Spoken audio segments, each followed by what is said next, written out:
Un libro y un micrófono presenta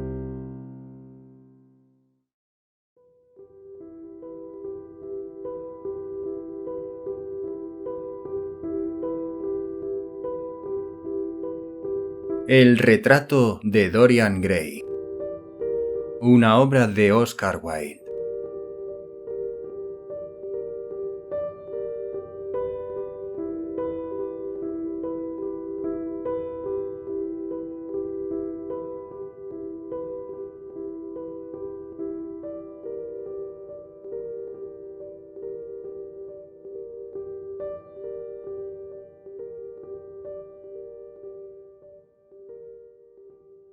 Prefacio. El artista es creador de belleza. Revelar el arte y ocultar al artista es la meta del arte. El crítico es quien puede traducir de manera distinta o con nuevos materiales su impresión de la belleza. La forma más elevada de la crítica, y también la más rastrera, es una modalidad de autobiografía. Quienes descubren significados ruines en cosas hermosas están corrompidos sin ser elegantes, lo que es un defecto. Quienes encuentran significados bellos en cosas hermosas son espíritus cultivados. Para ellos hay esperanza.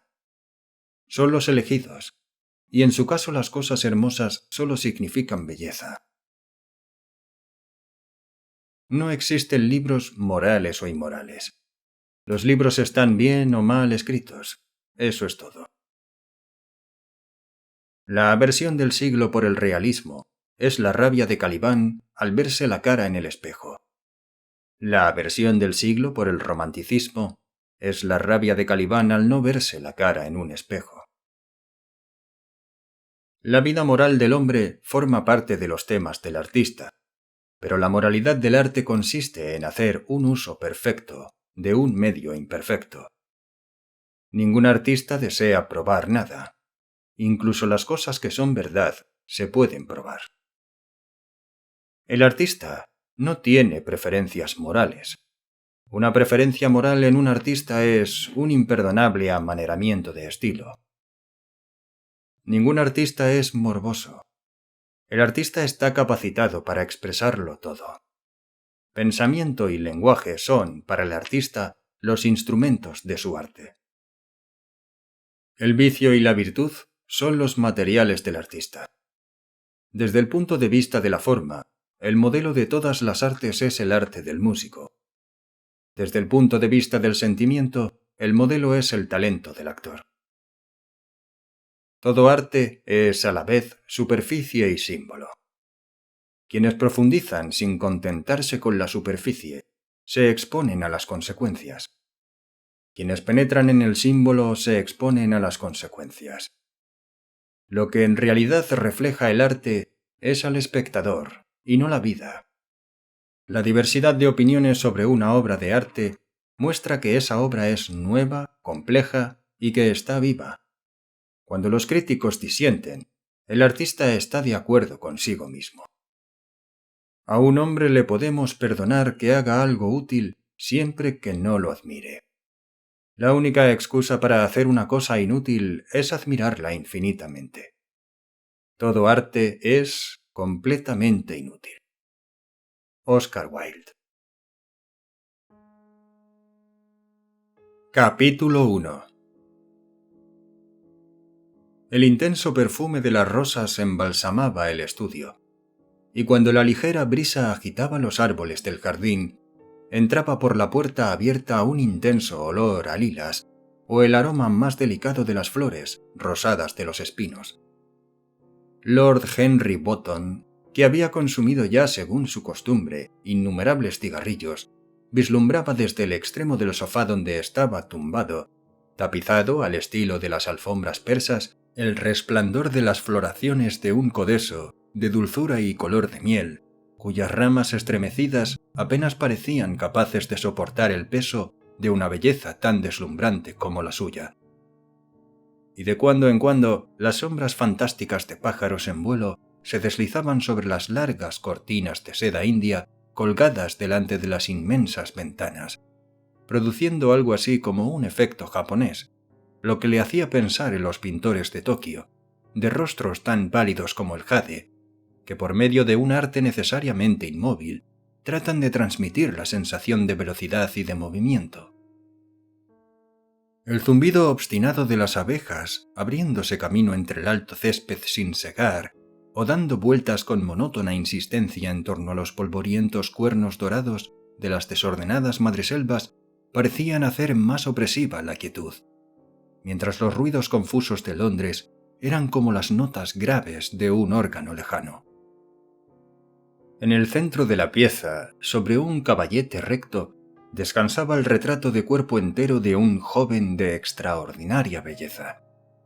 Y delante, a cierta distancia, estaba sentado el artista en persona, el Basil Hallward, cuya repentina desaparición, hace algunos años, tanto conmoviera a la sociedad y diera origen a tan extrañas suposiciones.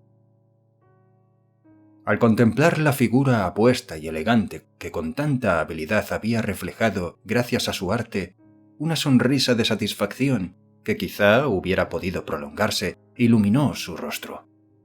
Pero el artista se incorporó bruscamente y cerrando los ojos se cubrió los párpados con los dedos, como si tratara de aprisionar en su cerebro algún extraño sueño del que temiese despertar. «Es su mejor obra, Basil», dijo Lord Henry con entonación lánguida. «Lo mejor que has hecho. No dejes de mandarla el año que viene a la Galería Grosvenor. La academia es demasiado grande y demasiado vulgar. Cada vez que voy allí, o hay tanta gente que no puedo ver los cuadros, lo que es horrible, o hay tantos cuadros que no puedo ver a la gente, lo que todavía es peor. La Galería Grosvenor es el sitio indicado». «No creo que lo mande a ningún sitio», respondió el artista, echando la cabeza hacia atrás de la curiosa manera que siempre hacía reír a sus amigos de Oxford. «No mandaré el retrato a ningún sitio». Lord Henry alzó las cejas y lo miró con asombro a través de las delgadas volutas de humo que al salir de su cigarrillo con mezcla de opio se retorcían adoptando extrañas formas. «¿No lo vas a enviar a ningún sitio? ¿Por qué, mi querido amigo? ¿Qué razón podrías aducir? ¿Por qué sois unas gentes tan raras los pintores? ¿Hacéis cualquier cosa para ganaros una reputación? Pero tan pronto como la tenéis se os diría que os sobra. Es una tontería, porque en el mundo solo hay algo peor que ser la persona de la que se habla, y es ser alguien de quien no se habla. Un retrato como ese te colocaría muy por encima de todos los pintores ingleses jóvenes y despertaría los celos de los viejos, si es que los viejos son aún susceptibles de emociones». «Sé que te vas a reír de mí», replicó Hallward, «pero no me es posible exponer ese retrato. He puesto en él demasiado de mí mismo». Lord Henry, estirándose sobre el sofá, dejó escapar una carcajada. «Sí, Harry, sabía que te ibas a reír, pero de todos modos no es más que la verdad. Demasiado de ti mismo. A fe mía, Basil, no sabía que fueras tan vanidoso. No advierto la menor semejanza entre ti, con tus facciones bien marcadas y un poco duras, y tu pelo negro como el carbón, y ese joven Adonis que parece estar hecho de marfil y pétalos de rosa. Vamos, mi querido Basil, ese muchacho es un narciso y tú, bueno, tienes, por supuesto, un aire intelectual y todo eso. Pero la belleza auténtica, termina donde empieza el aire intelectual. El intelecto es por sí mismo un modo de exageración y destruye la armonía de cualquier rostro. En el momento en que alguien se sienta a pensar, todo él se convierte en nariz o en frente o en algo espantoso. Repara en quienes triunfan en cualquier profesión docta. Son absolutamente imposibles, con la excepción, por supuesto, de la Iglesia. Pero sucede que en la Iglesia no se piensa. Un obispo sigue diciendo a los 80 años lo que a los 18 le contaron que tenía que decir, y la consecuencia lógica es que siempre tiene un aspecto delicioso. Tu misterioso joven, amigo, cuyo nombre nunca me ha revelado, pero cuyo retrato me fascina de verdad, nunca piensa. Estoy completamente seguro de ello. Es una hermosa criatura, descerebrada, que debería estar siempre aquí en invierno, cuando no tenemos flores que mirar, y también en verano, cuando buscamos algo que nos enfríe la inteligencia. No te hagas ilusiones, Basil. No eres en absoluto como él. No me entiendes, Harry, respondió el artista. No soy como él, por supuesto. Lo sé perfectamente. De hecho, lamentaría parecerme a él. ¿Te encoges de hombros? Te digo la verdad. Hay un destino adverso ligado a la superioridad corporal o intelectual. El destino adverso que persigue por toda la historia los pasos vacilantes de los reyes. Es mucho mejor no ser diferente de la mayoría. Los feos y los estúpidos son quienes mejor lo pasan en el mundo. Se pueden sentar a sus anchas y ver la función con la boca abierta. Aunque no sepan nada de triunfar, se ahorran al menos los desengaños de la derrota. Viven como todos deberíamos vivir. Tranquilos, despreocupados, impasibles. Ni provocan la ruina de otros, ni la reciben de manos ajenas.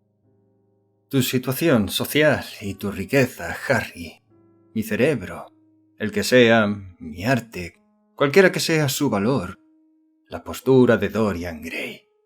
Todos vamos a sufrir por lo que los dioses nos han dado, y a sufrir terriblemente. ¿Dorian Gray? ¿Es así como se llama? Preguntó Lord Henry atravesando el estudio en dirección a Basil Hallward. Sí, así es como se llama. No tenía intención de decírtelo. Pero, ¿por qué no?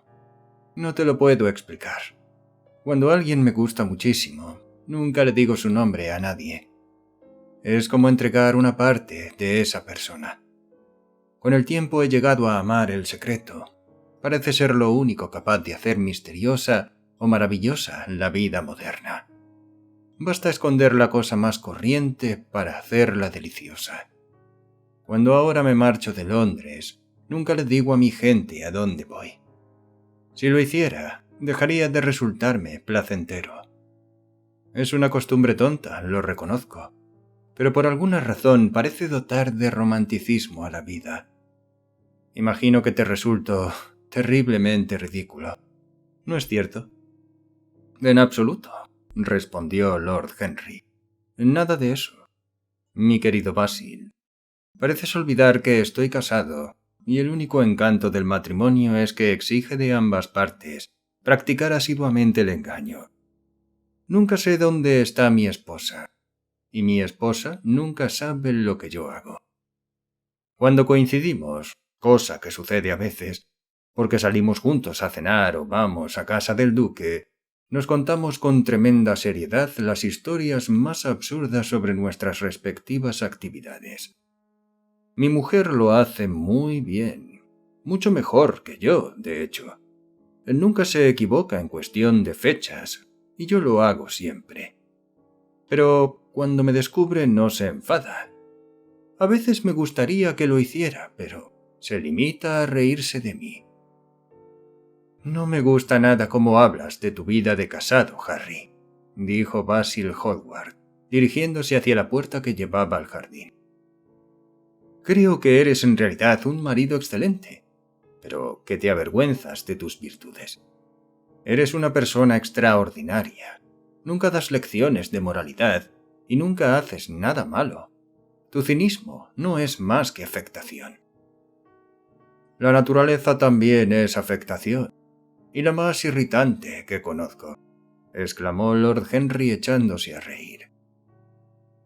Los dos jóvenes salieron juntos al jardín acomodándose en un amplio banco de bambú colocado a la sombra de un laurel. La luz del sol resbalaba sobre las hojas enceradas. Sobre la hierba temblaban margaritas blancas. Después de un silencio, Lord Henry sacó su reloj de bolsillo. «Mucho me temo que he de marcharme, Basil», murmuró. «Pero antes de irme, insisto en que me respondas a la pregunta que te he hecho hace un rato». «¿Cuál era?», dijo el pintor, sin levantar los ojos del suelo. «Lo sabes perfectamente». «No lo sé, Harry». «Bueno, pues te lo diré. Quiero que me expliques por qué no vas a exponer el retrato de Dorian Gray. Quiero la verdadera razón». «Te la he dado». «No, no lo has hecho. Me has dicho que hay demasiado en ti de ese retrato. Y eso es una chiquillada». «Harry», dijo Basil Hallward mirándolo directamente a los ojos, «todo retrato que se pinta de corazón es un retrato del artista, no de la persona que posa. El modelo no es más que un accidente, la ocasión. No es a él a quien revela el pintor. Es más bien el pintor quien sobre el lienzo coloreado se revela. La razón de que no exponga el cuadro es que tengo miedo de haber mostrado el secreto de mi alma». Lord Henry rió. «¿Y cuál es?», preguntó. «Te lo voy a decir», respondió Hallward, pero lo que apareció en su rostro fue una expresión de perplejidad. «Soy todo oídos, Basil», insistió su acompañante mirándolo de reojo. «En realidad es muy poco lo que hay que contar, Harry», respondió el pintor. «Y mucho me temo que apenas lo entenderías. Quizá tampoco te lo creas». Lord Henry sonrió y agachándose arrancó de entre el césped una margarita de pétalos rosados y se puso a examinarla. «Estoy seguro de que lo entenderé», replicó contemplando fijamente el pequeño disco dorado con plumas blancas. «Y en cuanto a creer cosas, me puedo creer cualquiera con tal de que sea totalmente creíble». El aire arrancó algunas flores de los árboles y las pesadas floraciones de lilas con sus pléyades de estrellas se balancearon lánguidamente. Un saltamontes empezó a cantar junto a la valla y una libélula, larga y delgada como un hilo azul, pasó flotando sobre sus alas de gasa marrón. Lord Henry tuvo la impresión de oír los latidos del corazón de Basil Hallward y se preguntó qué iba a suceder. «Es una historia muy sencilla», dijo el pintor después de algún tiempo. «Hace 2 meses asistí a una de esas fiestas de Lady Brandon a las que va tanta gente. Ya sabes que nosotros, los pobres artistas, tenemos que aparecer en sociedad de cuando en cuando para recordar al público que no somos salvajes. Vestidos de etiqueta y con corbata blanca, como una vez me dijiste, cualquiera, hasta un corredor de bolsa, puede ganarse reputación de civilizado». Bien, cuando llevaba unos 10 minutos en el salón, charlando con imponentes viudas demasiado enjolladas y tediosos académicos, noté de pronto que alguien me miraba. Al darme la vuelta vi a Dorian Gray por vez primera. Cuando nuestros ojos se encontraron, me noté palidecer. Una extraña sensación de terror se apoderó de mí. Supe que tenía delante a alguien con una personalidad tan fascinante que, si yo se lo permitía, iba a absorber toda mi existencia, el alma entera, incluso mi arte. Yo no deseaba ninguna influencia exterior en mi vida. Tú sabes perfectamente lo independiente que soy por naturaleza. Siempre he hecho lo que he querido, al menos hasta que conocí a Dorian Gray. Luego, aunque no sé cómo explicártelo, algo parecía decirme que me encontraba al borde de una crisis terrible. Tenía la extraña sensación de que el destino me reservaba exquisitas alegrías y terribles sufrimientos. Me asusté y me di la vuelta para abandonar el salón. No fue la conciencia lo que me impulsó a hacerlo, más bien algo parecido a la cobardía. No me atribuyo ningún mérito por haber tratado de escapar. Conciencia y cobardía son en realidad lo mismo, Basil. La conciencia es la marca registrada de la empresa. Eso es todo. No lo creo, Harry. Y me parece que tampoco lo crees tú. Fuera cual fuese mi motivo, y quizás se tratara orgullo, porque he sido siempre muy orgulloso, conseguí llegar a duras penas hasta la puerta. Pero allí, por supuesto, me tropecé con Lady Brandon. «¿No irá usted a marcharse tan pronto, señor Hallward?», me gritó. «¿Recuerdas la voz tan peculiarmente estridente que tiene?». «Sí, es un pavo real en todo menos en la belleza», dijo Lord Henry, deshaciendo la margarita con sus largos dedos nerviosos. No me pude librar de ella. Me presentó a altezas reales, a militares y aristócratas, y a señoras mayores con gigantescas diademas y narices de loro. Habló de mí como de su amigo más querido. Solo había estado una vez con ella, pero se le metió en la cabeza convertirme en la celebridad de la velada. Creo que por entonces algún cuadro mío tuvo un gran éxito, o al menos se habló de él en los periódicos sensacionalistas, que son el criterio de la inmoralidad del siglo XIX. De repente me encontré cara a cara con el joven cuya personalidad me había afectado de manera tan extraña. Estábamos muy cerca, casi nos tocábamos. Nuestras miradas se cruzaron de nuevo. Fue una imprudencia por mi parte, pero pedí a Lady Brandon que nos presentara. Quizá no fue imprudencia, sino algo sencillamente inevitable. Nos hubiésemos hablado sin necesidad de presentación. Estoy seguro de ello. Dorian me lo confirmó después. También él sintió que estábamos destinados a conocernos. «¿Y cómo describió Lady Brandon a ese joven maravilloso?», preguntó su amigo.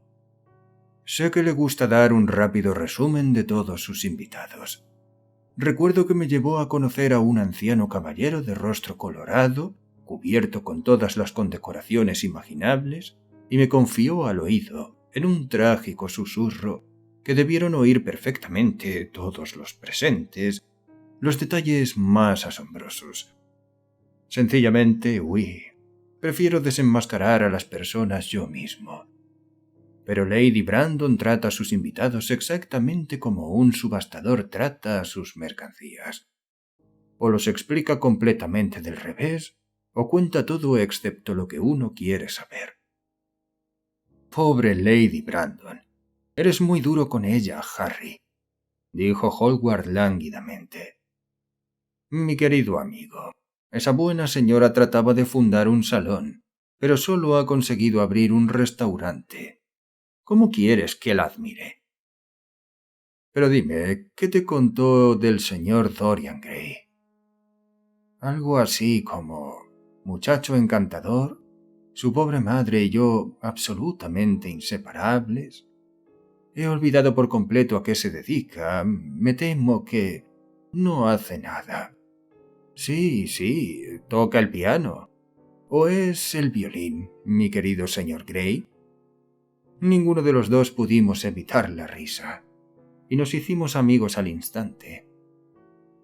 La risa no es un mal principio para una amistad, y desde luego es la mejor manera de terminarla, dijo el joven lord arrancando otra margarita. Hallward negó con la cabeza. No entiendes lo que es la amistad, Harry, murmuró. Ni tampoco la enemistad, si vamos a eso. Te gusta todo el mundo. Es decir, todo el mundo te deja indiferente.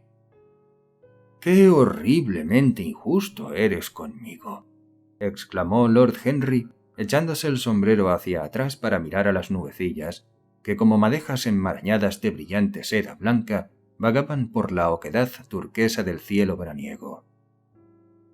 Sí, horriblemente injusto. Ya lo creo que distingo entre la gente. Elijo a mis amigos por su apostura, a mis conocidos por su buena reputación y a mis enemigos por su inteligencia. No es posible excederse en el cuidado al elegir a los enemigos. No tengo ni uno solo que sea estúpido. Todos son personas de cierta talla intelectual y en consecuencia me aprecian. ¿Te parece demasiada vanidad por mi parte? Creo que lo es. Coincido en eso contigo. Pero según tus categorías, yo no debo de ser más que un conocido. Mi querido Basil, eres mucho más que un conocido. Y mucho menos que un amigo.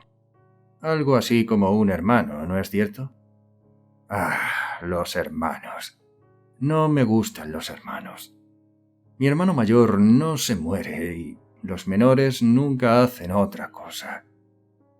Harry, exclamó Hallward frunciendo el ceño. No hablo del todo en serio, pero me es imposible no detestar a mi familia. Imagino que se debe a que nadie soporta a las personas que tienen sus mismos defectos.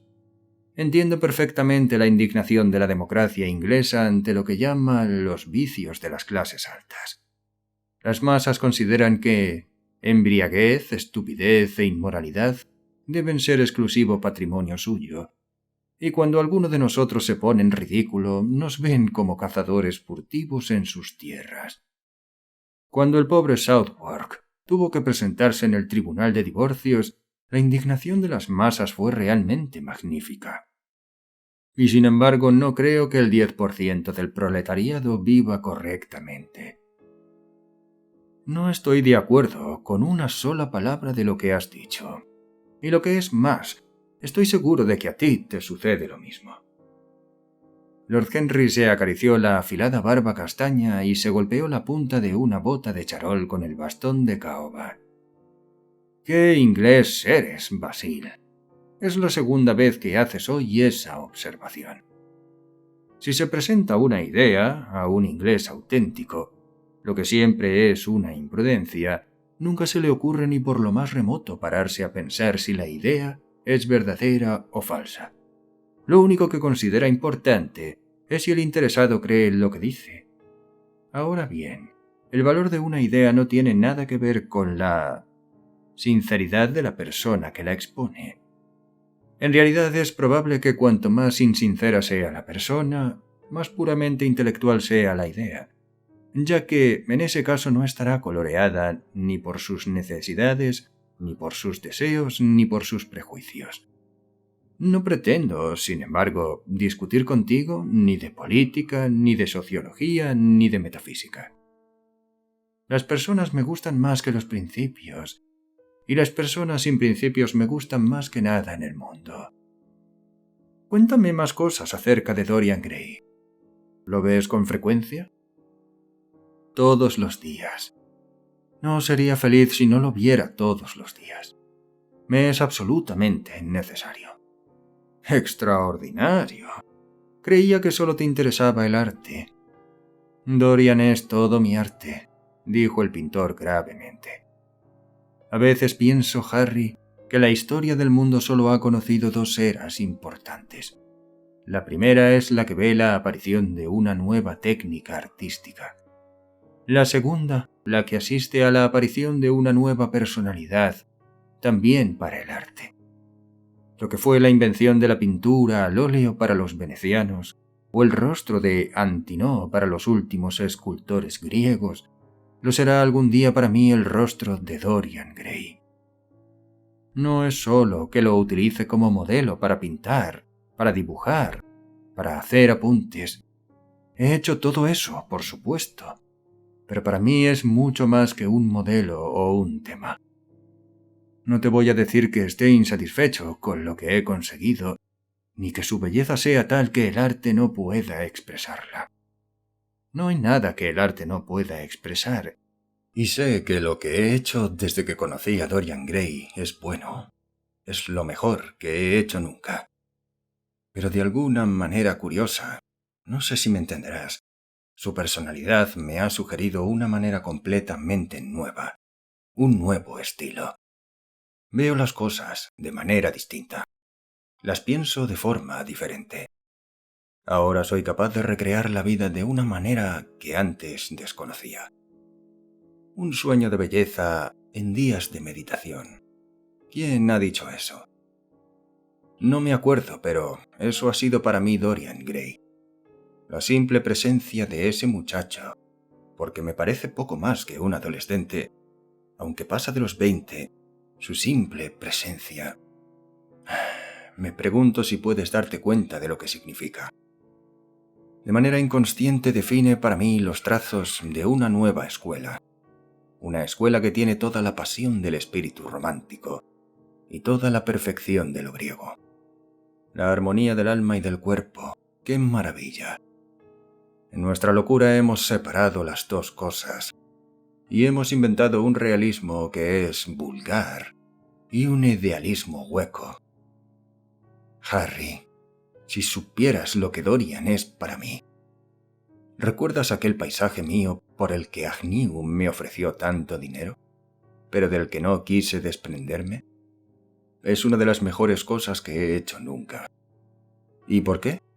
Porque mientras lo pintaba Dorian Gray estaba a mi lado.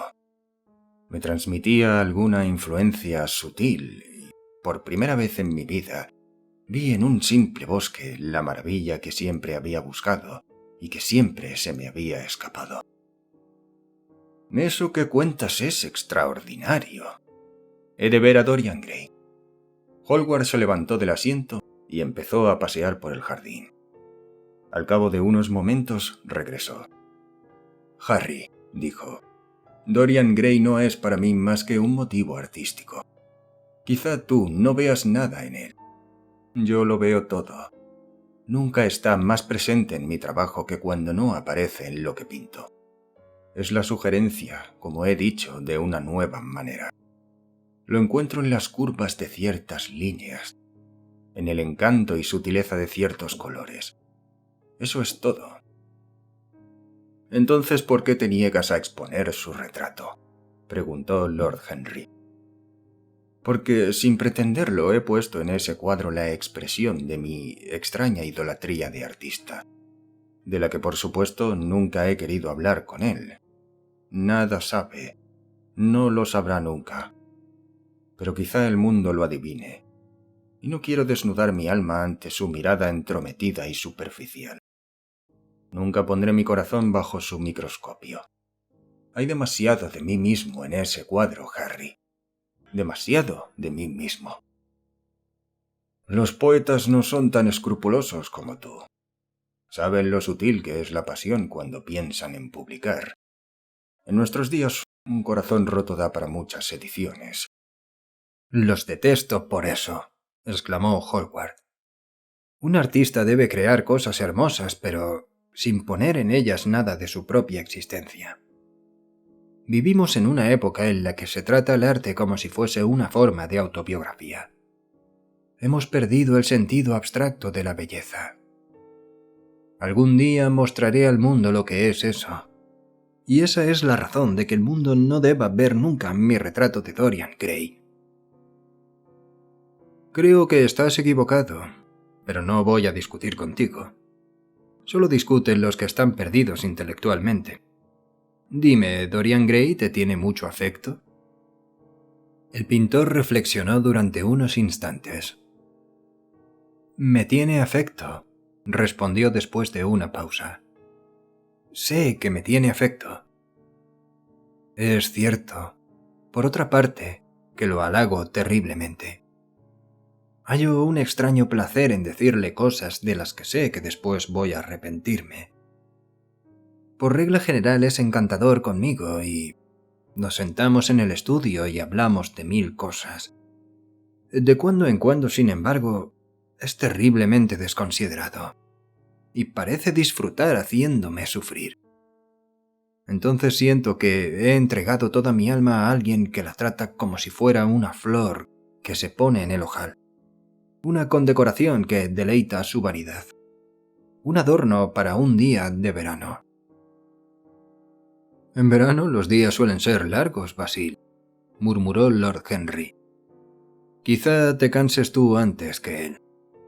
Es triste pensarlo, pero sin duda el genio dura más que la belleza. Eso explica que nos esforcemos tanto por cultivarnos».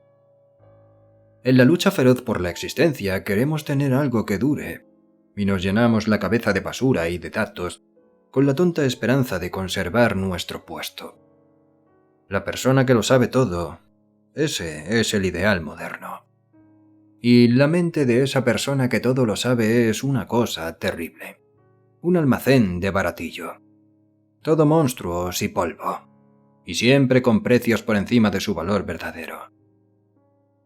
Creo que tú te cansarás primero. De todos modos, algún día mirarás a tu amigo y te parecerá que está un poco desdibujado. O no te gustará la tonalidad de su tez o cualquier otra cosa. Se lo reprocharás con amargura y pensarás, muy seriamente, que se ha portado mal contigo. La siguiente vez que te visite, te mostrarás perfectamente frío e indiferente. Será una pena porque te cambiará. Lo que me has contado es una historia de amor. Habría que llamarla historia de amor estético. Y lo peor de toda historia de amor es que después uno se siente muy poco romántico. Harry, no hables así. Mientras viva, la personalidad de Dorian Gray me dominará. No puedes sentir lo que yo siento. Tú cambias con demasiada frecuencia. Ah, mi querido Basil, precisamente por eso soy capaz de sentirlo. Los que son fieles solo conocen el lado trivial del amor. Es el infiel quien sabe de sus tragedias. Lord Henry frotó una cerilla sobre un delicado estuche de plata y empezó a fumar un cigarrillo, con un aire tan pagado de sí mismo y tan satisfecho como si hubiera resumido el mundo en una frase. Los gorriones alborotaban entre las hojas lacadas de la enredadera y las sombras azules de las nubes se perseguían sobre el césped como golondrinas. Qué agradable era estar en el jardín. Y cuán deliciosas las emociones de otras personas. Mucho más que sus ideas en opinión de Lord Henry. Nuestra alma y las pasiones de nuestros amigos. Esas son las cosas fascinantes de la vida. Le divirtió recordar en silencio el tedioso almuerzo que se había perdido al quedarse tanto tiempo con Basil Hallward. Si hubiera ido a casa de su tía, se habría encontrado sin duda con Lord Woodboy, y solo habrían hablado de alimentar a los pobres y de la necesidad de construir alojamientos modelo. Todos los comensales habrían destacado la importancia de las virtudes que su situación en la vida les dispensaba de ejercitar. Los ricos hablarían del valor del ahorro, y los ociosos se extenderían elocuentemente sobre la dignidad del trabajo. Era delicioso haber escapado a todo aquello. Mientras pensaba en su tía, algo pareció sorprenderlo. Volviéndose hacia Hallward dijo: «Acabo de acordarme». «¿Acordarte de qué, Harry?» «¿De dónde he oído el nombre de Dorian Gray?» «¿Dónde?», preguntó Hallward frunciendo levemente el ceño. «No es necesario que te enfades. Fue en casa de mi tía, Lady Agatha. Me dijo que había descubierto a un joven maravilloso que iba a ayudarla en el East End y que se llamaba Dorian Gray. Tengo que confesar que nunca me contó que fuese bien parecido. Las mujeres no aprecian la belleza, al menos las mujeres honestas. Me dijo que era muy serio y con muy buena disposición. Al instante me imaginé una criatura con gafas y de pelo lacio, horriblemente cubierto de pecas y con enormes pies planos. Ojalá hubiera sabido que se trataba de tu amigo». «Me alegro mucho de que no fuese así, Harry». «¿Por qué?» «No quiero que lo conozcas». «¿No quieres que lo conozca?» «No». «El señor Dorian Gray está en el estudio», anunció el mayordomo entrando en el jardín. «Ahora tienes que presentármelo», exclamó Lord Henry riendo. El pintor se volvió hacia su criado, a quien la luz del sol obligaba a parpadear. «Dígale al señor Gray que espere, Parker. Me reuniré con él dentro de un momento». El mayordomo hizo una inclinación y se retiró. Hallward se volvió después hacia Lord Henry. «Dorian Gray es mi amigo más querido», dijo. «Es una persona sencilla y bondadosa. Tu tía estaba en lo cierto al describirlo. No lo eches a perder. No trates de influir en él. Tu influencia sería mala. El mundo es muy grande y encierra mucha gente maravillosa. No me arrebates la única persona que da a mi arte todo el encanto que posee. Mi vida de artista depende de él. Tenlo en cuenta, Harry. Confío en ti. Hablaba muy despacio y las palabras parecían salirle de la boca casi contra su voluntad. «¿Qué tonterías dices?», respondió Lord Henry con una sonrisa. Luego, tomando a Hallward del brazo, casi lo condujo hacia la casa.